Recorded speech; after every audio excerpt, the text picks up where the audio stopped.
Friends, आज की जो हमारी वीडियो है ज्योग्राफी की 6th क्लास के एनसीईआरटी के 5th चैप्टर पर होगी, जो है पृथ्वी के प्रमुख परिमंडल। पिछली वीडियो में हमने 4th चैप्टर को कंप्लीट कर लिया था। यदि आपने हमारी वो वीडियो नहीं देखी है तो उसे जरूर देख लीजिएगा, क्योंकि उसमें बेसिक जानकारी थी मानचित्र के बारे में। इसी तरह इस चैप्टर में हम पृथ्वी के प्रमुख परिमंडल को अच्छे से समझेंगे, जिससे क्वेश्चन एग्जाम में हर बार पक्का पूछे जाते हैं। ना केवल यूपीएससी बल्कि स्टेट पीसीएस या अन्य सभी एग्जाम में इस चैप्टर से संबंधित प्रश्न आपको देखने को मिलते हैं। तो चलिए आज के चैप्टर को देखते हैं। जैसा कि आप पहले अध्याय में पढ़ चुके हैं कि पृथ्वी एकमात्र ऐसा ग्रह है जहां जीवन है। मानव यहां जीवित रह सकता है क्योंकि जीवन के लिए आवश्यक तत्व भूमि, जल और हवा पृथ्वी पर मौजूद है। पृथ्वी की सतह ऐसी है जिसमें पर्यावरण के 3 महत्वपूर्ण घटक आपस में मिलते हैं तथा एक दूसरे को प्रभावित करते हैं। पृथ्वी का ठोस भाग जिस पर हम रहते हैं उसे भूमंडल कहा जाता है। यानी भूमंडल किसे कहते हैं, आप देखिए यहाँ पे पृथ्वी के ठोस भाग को जिस पर हम रहते हैं उसे भूमंडल कहते हैं। गैस की परतें जो पृथ्वी को चारों ओर से घेरती हैं उसे वायुमंडल कहा जाता है। जो पृथ्वी को चारों ओर से घेरे हुए हैं गैस की परतें, उसे क्या कहते हैं हम, वायुमंडल। और इसमें वायुमंडल है जो कौन कौन सी गैसें होती हैं, इसमें ऑक्सीजन, नाइट्रोजन, कार्बन डाइऑक्साइड तथा दूसरी गैसें जैसे ऑर्गन है, नियोन है, जो बहुत कम मात्रा में ही होती हैं, वो सब पाई जाती हैं। यहाँ देखिए पृथ्वी के बहुत बड़े भाग पर जल पाया जाता है जिसे जलमंडल कहा जाता है। जलमंडल किसे कहते हैं, जहाँ जल पाया जाता है। और जलमंडल में जल की सभी अवस्थाएं जैसे बर्फ, जल तथा जल वाष्प सम्मिलित है। जल की कौन कौन सी अवस्थाएं जल में सम्मिलित है, बर्फ, जल तथा जल वाष्प। जीवमंडल एक सीमित क्षेत्र है जहाँ स्थल, जल एवं हवा एक साथ मिलते हैं, जहाँ सभी प्रकार के जीवन पाए जाते हैं। जीवमंडल देखिए जहाँ तीनों मंडल मिलते हैं, यानी स्थल मंडल, जल मंडल एवं वायुमंडल, वही क्या है, जीवमंडल। और उसी में क्या है, सभी प्रकार का जीवन भी पाया जाता है। अब हम देखते हैं भूमंडल। पृथ्वी के ठोस भाग को भूमंडल कहा जाता है। हमने अभी देखा था, यह भूपट्टी की चट्टानों तथा मिट्टी की पतली परतों का बना होता है जिसमें जीवों के लिए पोषक तत्व पाए जाते हैं। यानी किस चीज से बना होता है भूमंडल, यह भूपट्टी की चट्टानों तथा मिट्टी की पतली जो परत है उनसे ही बना होता है, और जिसमें जीवों के लिए पोषक तत्व भी उपलब्ध है। पृथ्वी की सतह को 2 मुख्य भागों में बांटा जाता है। बड़े स्थलीय भूभागों को महाद्वीपों के नाम से जाना जाता है तथा बड़े जलाशयों को महासागरीय बेसिन के नाम से जाना जाता है।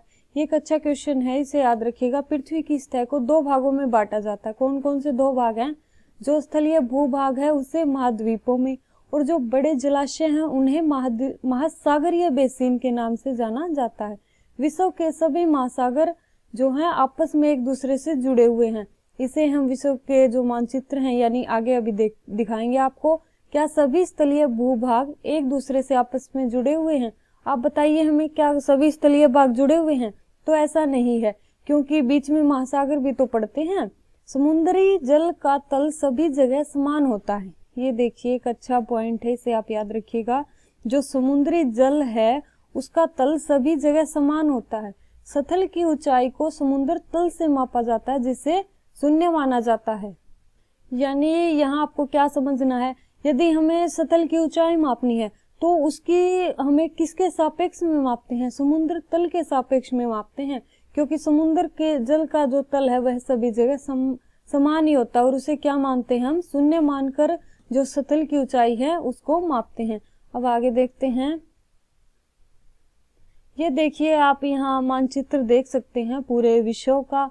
ये देखिए अफ्रीका महाद्वीप, यूरोप महाद्वीप, एशिया, और ये इधर है ऑस्ट्रेलिया। आप देखिए क्या सभी स्थल भाग एक दूसरे से जुड़े हुए हैं? तो ऐसा बिल्कुल भी नहीं है, क्योंकि बीच में क्या है, महासागर है। हम आपको महासागर भी दिखा देते हैं एक बार। जो 5 महासागर हैं महत्वपूर्ण, अटलांटिक महासागर है जो यहाँ बीच में है, ये दक्षिणी महासागर नीचे है, प्रशांत महासागर हो गया, और ऊपर कौन सा है, आर्कटिक महासागर, और ये है उत्तरी अमेरिका, दक्षिणी अमेरिका। हम इसे आगे भी देखते रहेंगे क्योंकि मैप तो बहुत इंपॉर्टेंट है। आप एटलस में अपनी इन महाद्वीपों और महासागरों को अच्छे से देख भी लीजिएगा। अब आगे देखिए, विश्व का सबसे ऊंचा शिखर कौन सा है? Mount Everest. समुद्र तल से 8,848 मीटर ऊंचा है। जो माउंट एवरेस्ट है उसकी ऊंचाई कितनी है? 8,848। को याद रखनी है क्योंकि ऐसा क्वेश्चन पीसीएस में सीधा सीधा पूछा जाता है। विश्व का सबसे गहरा भाग यानी प्रशांत महासागर का मेरियाना गर्त है। आपको ये क्वेश्चन तो पक्का दिखाई देता ही है कि विश्व का सबसे गहरा भाग बताइए कौन सा है, तो वो कौन सा है? प्रशांत महासागर का मेरियाना गर्त। और उसकी गहराई कितनी है? 11,022 मीटर।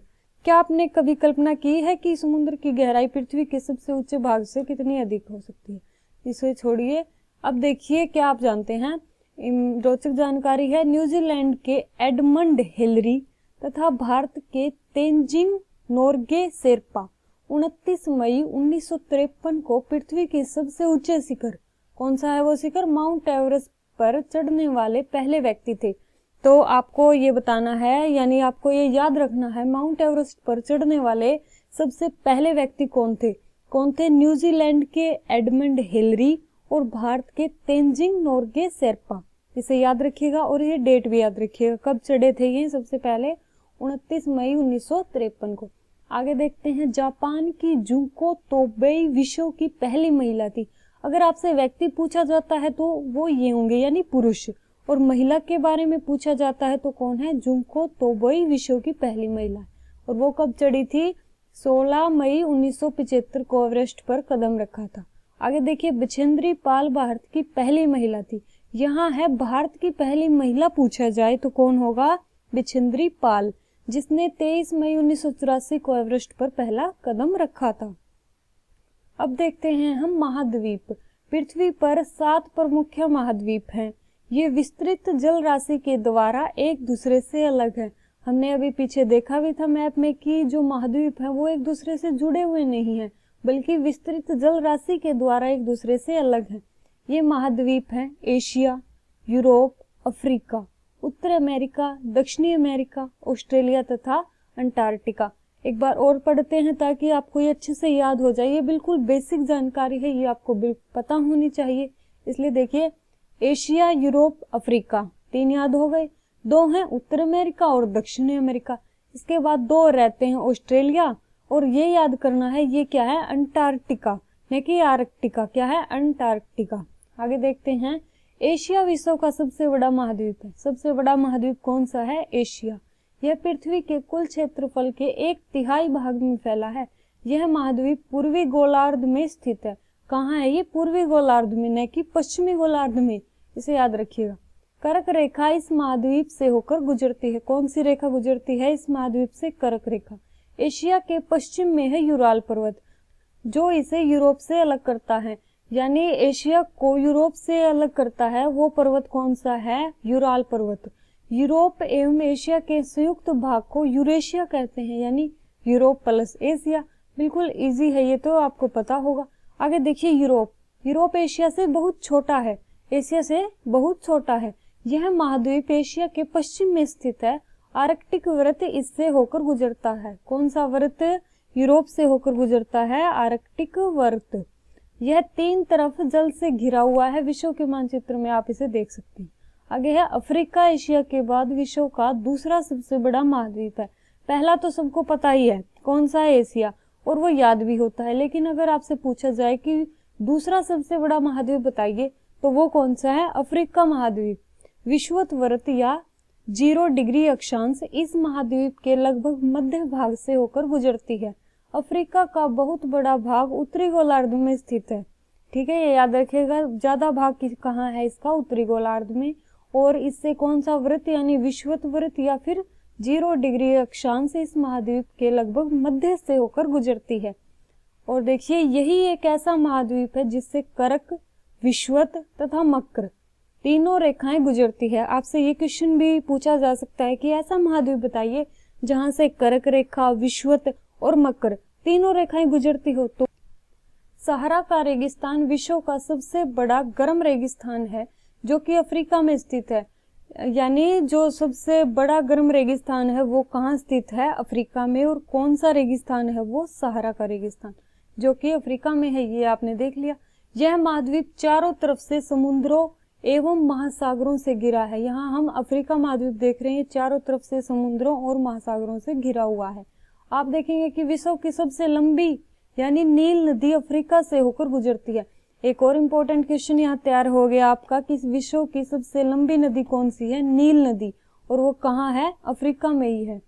अब देखते हैं हम उत्तर अमेरिका। हमने 3 महाद्वीप देख लिए हैं, सबसे पहले एशिया, यूरोप और अफ्रीका। अब देखिए चौथा महाद्वीप उत्तर अमेरिका, विश्व का तीसरा सबसे बड़ा महाद्वीप है।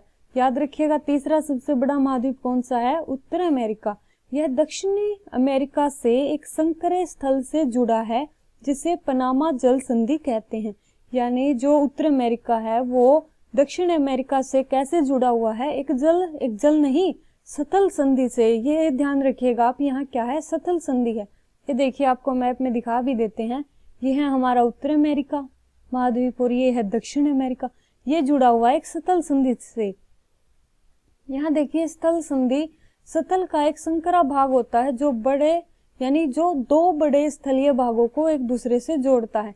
यह इनको दोनों को जोड़े हुए है सतल का भाग, इसलिए क्या कहलाती है? सतल संधि। और जल संधि क्या होती है? पानी का संकरा भाग जो 2 बड़ी जल राशि जैसे समुद्रों तथा महासागरों को एक दूसरे से जोड़ता है। यहाँ देखिए आप, एक जल संधि है। बताइए आप कौन सी जल संधि है जो भारत और श्रीलंका के बीच है? ये है पाक जल संधि, इसे भी आप याद रखिएगा। अब देखते हैं यह महाद्वीप यानी उत्तर अमेरिका की बात हो रही है, पूरी तरह उत्तरी एवं दक्षिणी गोलार्ध में स्थित है।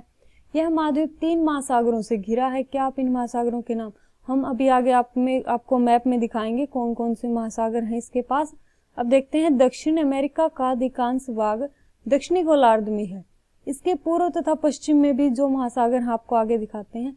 आगे देखिए, विश्व की सबसे लंबी पर्वत श्रृंखला एंडीज इसके उत्तर से दक्षिण की ओर फैली है। ये देखिए दक्षिण अमेरिका हो गया, यहाँ है एंडीज पर्वतमाला जो कहाँ से कहाँ फैली है? इसके उत्तर से दक्षिण में। दक्षिण अमेरिका में विश्व की सबसे बड़ी नदी अमेजन बहती है। ये भी याद रखिएगा, दक्षिण अमेरिका में जो है विश्व की सबसे बड़ी नदी कौन सी? अमेजन बहती है। अब हम हमारा अगला महाद्वीप देखते हैं, ऑस्ट्रेलिया। विश्व का सबसे छोटा महाद्वीप है, ये याद रखिएगा आप। सबसे छोटा महाद्वीप कौन सा है? ऑस्ट्रेलिया। और सबसे बड़ा बताइए? एशिया, जो कि पूरी तरह से दक्षिणी गोलार्ध में स्थित है। यह चारों तरफ से महासागरों तथा समुद्रों से घिरा है। ये तो आप जानते ही हैं, ये सतल मार्ग से नहीं मिलता है, यानी यह समुद्रों और महासागरों से घिरा हुआ है। इसे द्वीपीय महाद्वीप कहा जाता है, इसलिए इसे हम क्या कहते हैं? द्वीपीय महाद्वीप। अब हम देखते हैं हमारा आखिरी महाद्वीप यानी अंटार्कटिका। एक बहुत बड़ा महाद्वीप है जो कि दक्षिणी गोलार्ध में स्थित है। दक्षिण ध्रुव इस महाद्वीप के मध्य में स्थित है। चूंकि यह दक्षिण ध्रुव क्षेत्र में स्थित है, इसलिए यह हमेशा मोटी बर्फ की परतों से ही ढका रहता है। यानी जो अंटार्कटिका महाद्वीप है वो तो हमेशा मोटी बर्फ की परतों से ही ढका रहता है। यहाँ किसी भी प्रकार का स्थायी जीवन यानी स्थायी मानव निवास नहीं है। बहुत से देशों के शोध केंद्र यहाँ स्थित हैं। भारत के भी शोध संस्थान यहाँ हैं। इनके नाम है मैत्री तथा दक्षिण गंगोत्री। आपसे ये क्वेश्चन पूछा जा सकता है कि भारत का शोध संस्थान है जो, वो बताइए कहाँ स्थित है, या उसका नाम पूछ सकते हैं। तो याद रखिएगा, हमारे शोध संस्थान है जो, उनके नाम है मैत्री और दक्षिण गंगोत्री, और ये कहाँ स्थित है? अंटार्कटिका में। अब आगे देखते हैं हम जल मंडल। पृथ्वी को नीला ग्रह कहा जाता है। पृथ्वी को कौन सा ग्रह कहते हैं? नीला ग्रह। पृथ्वी का 71% भाग जो है जल तथा 29% भाग स्थल है। जलमंडल में जल के सभी रूप उपस्थित हैं।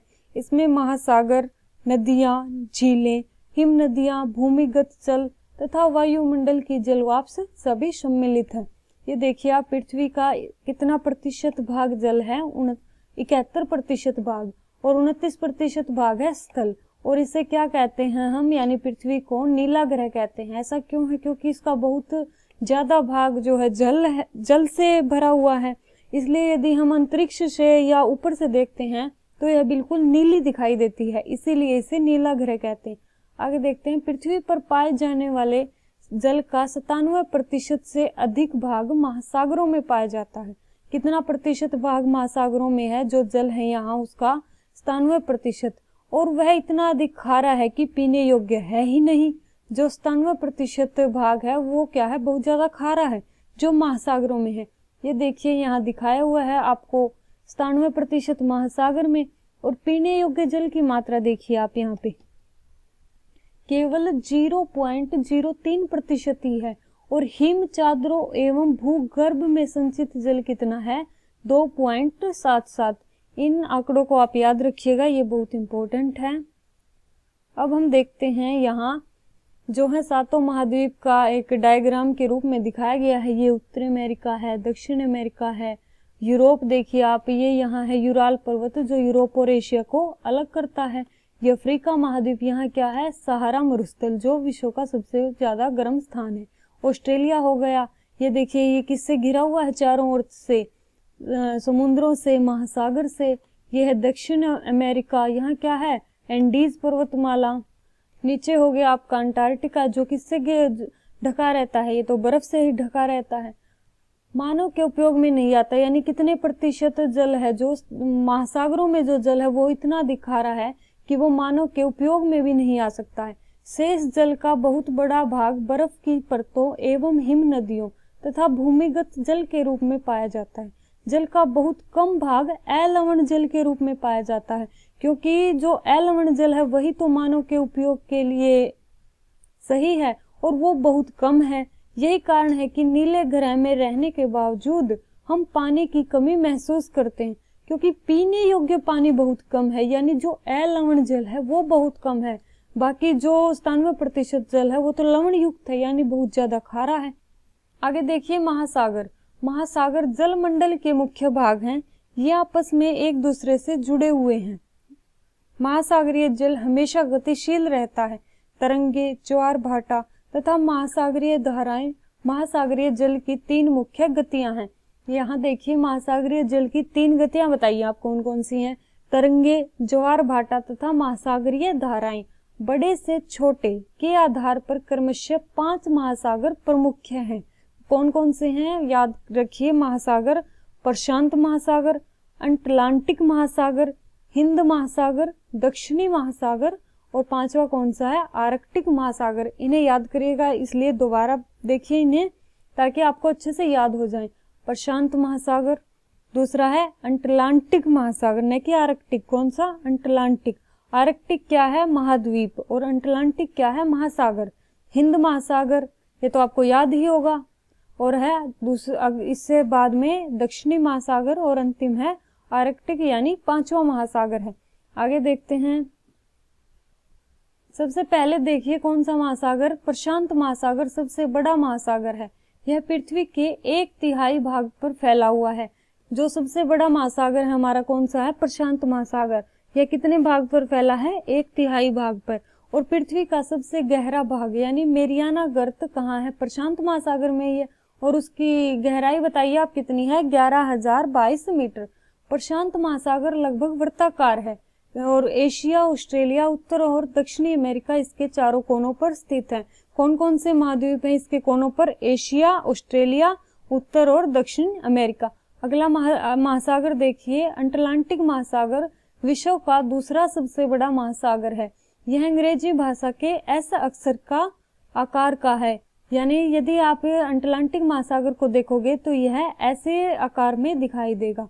इसके पश्चिम किनारे पर उत्तर एवं दक्षिण अमेरिका स्थित है, यानी पश्चिम किनारे पर तो इसके उत्तरी और दक्षिणी अमेरिका है, तथा पूर्वी किनारे पर कौन है? यूरोप और एशिया। अटलांटिक महासागर की तट रेखा बहुत अधिक तंदुरित है। यह अनियमित एवं तंदुरित तट रेखा प्राकृतिक पोताश्रयों एवं पतनों के लिए आदर्श स्थिति है। ये देखिए आप, इसकी तट रेखा कटी फटी है, जिससे क्या है? प्राकृतिक पोताश्रय बन जाते हैं, और व्यापार की दृष्टि से यह सबसे व्यस्त महासागर है। सबसे ज्यादा व्यस्त महासागर कौन सा? व्यापार की दृष्टि से देखे तो अटलांटिक महासागर ही है। आगे देखिए हिंद महासागर ही ऐसा महासागर है जिसका नाम किसी देश के नाम पर यानी भारत के नाम पर रखा गया है। जो 4 अन्य महासागर हमने देखे उनका नाम तो किसी भी देश के नाम पे नहीं है, लेकिन हिंद महासागर का नाम भारत के नाम पे रखा गया है, यानी एक देश के नाम पे। यह महासागर त्रिभुजाकार है। इसकी आकृति कैसी है? त्रिभुजाकार। इसके उत्तर में एशिया, पश्चिम में अफ्रीका तथा पूर्व में ऑस्ट्रेलिया है। देखिए दोबारा से कौन कौन से महाद्वीप हैं इसके। जो उत्तर में है एशिया, पश्चिम में अफ्रीका और पूर्व में है ऑस्ट्रेलिया। आगे देखते हैं, दक्षिणी महासागर अंटार्कटिका महाद्वीप को चारों ओर से घेरता है। दक्षिणी महासागर की स्थिति क्या है? यह अंटार्कटिका महाद्वीप को चारों ओर से घेरता है। यह अंटार्कटिका महाद्वीप से उत्तर की ओर 60 डिग्री दक्षिणी अक्षांश पर फैला हुआ है। आगे देखते हैं हम, आर्कटिक महासागर कहाँ है? उत्तर ध्रुव वर्त में स्थित है तथा यह उत्तर ध्रुव के चारों ओर फैला हुआ है। यह प्रशांत महासागर से छिछले जल वाले एक संकरे भाग से जुड़ा है जिसे बेरिंग जल संधि के नाम से जाना जाता है। ये देखिए, एक बहुत अच्छा क्वेश्चन आपके लिए यहाँ तैयार हो जाता है जो आपको एग्जाम में पक्का ही पूछने को मिलेगा। बेरिंग जल संधि जो है किस किस को जोड़ती है? तो ये देखिए, यह प्रशांत महासागर से छिछले जल वाले एक संकरे भाग से जुड़ा है, यानी प्रशांत महासागर और आर्कटिक महासागर से संबंधित है बेरिंग जल संधि। आगे देखते हैं, यह उत्तर अमेरिका के उत्तरी तटों तथा यूरेशिया से घिरा हुआ है। यानी कौन सा महासागर घिरा हुआ है? आर्कटिक महासागर उत्तरी अमेरिका के उत्तरी तटों से और यूरेशिया से भी घिरा हुआ है। तो हमने पांचों महासागरों को देख लिया है। आगे देखिए, वायुमंडल। हमारी पृथ्वी चारों ओर से गैसों की एक परत से घिरी हुई है जिसे वायुमंडल कहा जाता है। वायु की यह पतली परत इस ग्रह का महत्वपूर्ण एवं अटूट भाग है। यह हमें ऐसी वायु प्रदान करती है जिससे हम लोग सांस लेते हैं। यानी वायुमंडल में ऑक्सीजन है तभी तो हम सांस ले पाते हैं। यह वायुमंडल हम लोगों को सूर्य की कुछ हानिकारक किरणों से भी बचाता है। वायुमंडल में गैसों की ऐसी परत है, यानी ओजोन परत देख लीजिए, वो सूर्य की हानिकारक किरणों से भी तो हमें बचाती है। वायुमंडल 1600 किलोमीटर की ऊंचाई तक फैला हुआ है। कितनी ऊंचाई तक? ये आप याद रखिएगा, वायुमंडल कितनी ऊंचाई तक फैला हुआ है? 1600 किलोमीटर तक। वायुमंडल को उसके घटकों, तापमान तथा अन्य के आधार पर 5 परतों में बांटते हैं। कितनी परतों में बांटते हैं? 5 परतों में। इन परतों को पृथ्वी की सतह से शुरू करते हुए क्षोभ मंडल, समताप मंडल, मध्य मंडल, आयन मंडल तथा बहिर्मंडल कहा जाता है। यही जो 5 परतें हैं आपको यहाँ चित्र में दिखाई देंगी। सबसे नीचे हो गई क्षोभ मंडल, फिर देखिए समताप मंडल, और इसी समताप मंडल में क्या है? हमारी ओजोन परत है। आगे देखते हैं मध्य मंडल, फिर आएगा आयन मंडल और उसके ऊपर है बहिर्मंडल। तो ये आपने देख लिया। वायुमंडल मुख्यतः ऑक्सीजन एवं नाइट्रोजन का बना है जो कि साफ तथा शुष्क हवा का 99% भाग है। यानी वायुमंडल में जो सबसे ज्यादा गैसें हैं वो कौन सी हैं? ऑक्सीजन और नाइट्रोजन। आगे देखिए, आयतन के अनुसार यदि हम देखें तो नाइट्रोजन है 78% और ऑक्सीजन कितनी है? 21%।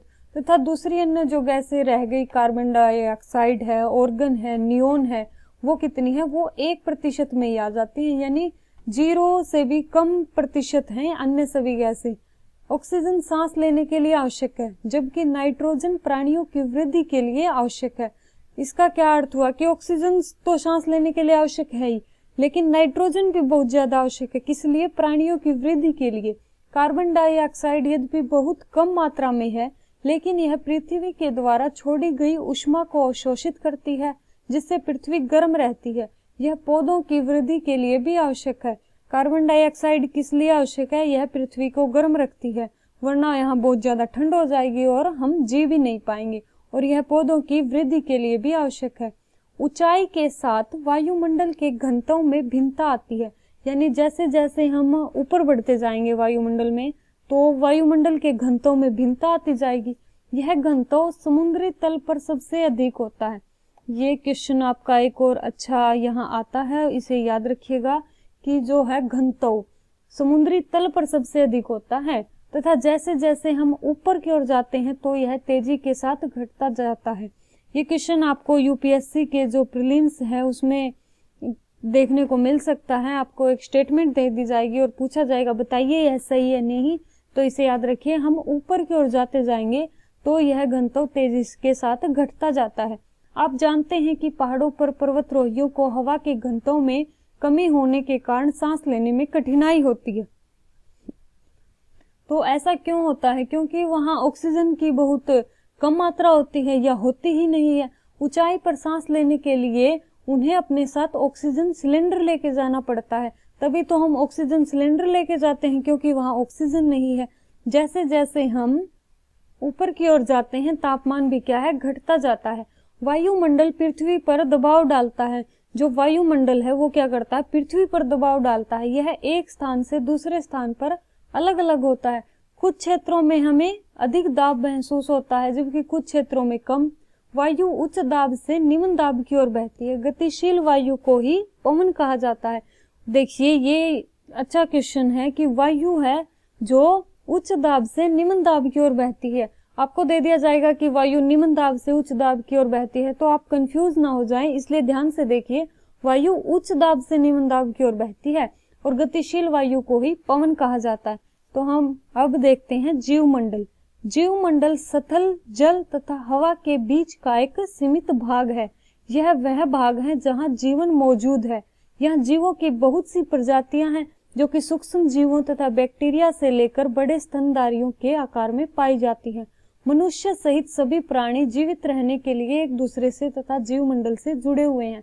यानी जो मनुष्य सहित सभी प्राणी एक दूसरे पर निर्भर ही तो हैं किसी न किसी रूप में, और वो जीवमंडल से जुड़े हुए हैं। जीवमंडल के प्राणियों को मुख्यतः दो भागों यानी जंतु जगत एवं पादप जगत में विभक्त किया जाता है। कौन कौन से दो भागों में, जंतु जगत और पादप जगत में। पृथ्वी के ये तीनों परिमंडल आपस में पारस्परिक क्रिया करते हैं तथा एक दूसरे को किसी न किसी रूप में प्रभावित करते हैं। उदाहरण के लिए देखिए आप, लकड़ी तथा खेती के लिए वनों को काटा जाए तो इससे ढलुआ भाग पर मिट्टी का कटाव तेजी से होने लगता है। इसी प्रकार प्राकृतिक आपदाएं जैसे भूकंप से पृथ्वी की सतह में परिवर्तन हो जाता है। हाल ही में सुनामी के कारण अंडमान एवं निकोबार द्वीप समूह का कुछ भाग पानी में डूब गया। झीलों तथा नदियों में दूषित पदार्थों के प्रभावित होने से उनका जलमानव के इस्तेमाल के लायक नहीं रह जाता। यह जल दूसरे जीवों को भी नुकसान पहुंचाता है। उद्योगों, तापीय विद्युत संयंत्रों तथा गाड़ियों का उत्सर्जित पदार्थ वायु को प्रदूषित करता है। कार्बन डाइऑक्साइड वायु का एक महत्वपूर्ण घटक है, लेकिन कार्बन डाइऑक्साइड की मात्रा में वृद्धि के कारण पृथ्वी के तापमान में वृद्धि हो रही है। इसे भूमंडलीय तापमान कहा जाता है। भूमंडलीय तापमान इसी को तो कहते हैं जब कार्बन डाइऑक्साइड की मात्रा बहुत ज्यादा बढ़ जाती है और जो है उष्मा बढ़ती है यानी गर्मी हो जाती है और पृथ्वी के तापमान में वृद्धि होती है। इसे ही क्या कहते हैं, भूमंडलीय तापन। इसलिए भूमंडल, वायुमंडल तथा जलमंडल के बीच के प्राकृतिक संतुलन को बनाए रखने के लिए पृथ्वी के संसाधनों के सीमित उपयोग की आवश्यकता है। ये आपके मेंस के हिसाब से अच्छी जानकारी है कि जो भूमंडल, वायुमंडल, जलमंडल के बीच के प्राकृतिक संतुलन को बनाए रखने के लिए पृथ्वी के संसाधनों के सीमित उपयोग की आवश्यकता है। और जो पीछे हमने उदाहरण आपको दिए हैं वो सब डिस्क्राइब करके आप इस पूरे फिनोमेना को अच्छे से समझा सकते हैं यदि आपसे ऐसा क्वेश्चन मेंस में पूछा जाता है तो इस तरह से हमारा आज का टॉपिक कंप्लीट होता है। अगली वीडियो हमारे 6 चैप्टर पर होगी, वो भी बहुत महत्वपूर्ण चैप्टर है। तो चलिए अगली क्लास में फिर मिलते हैं।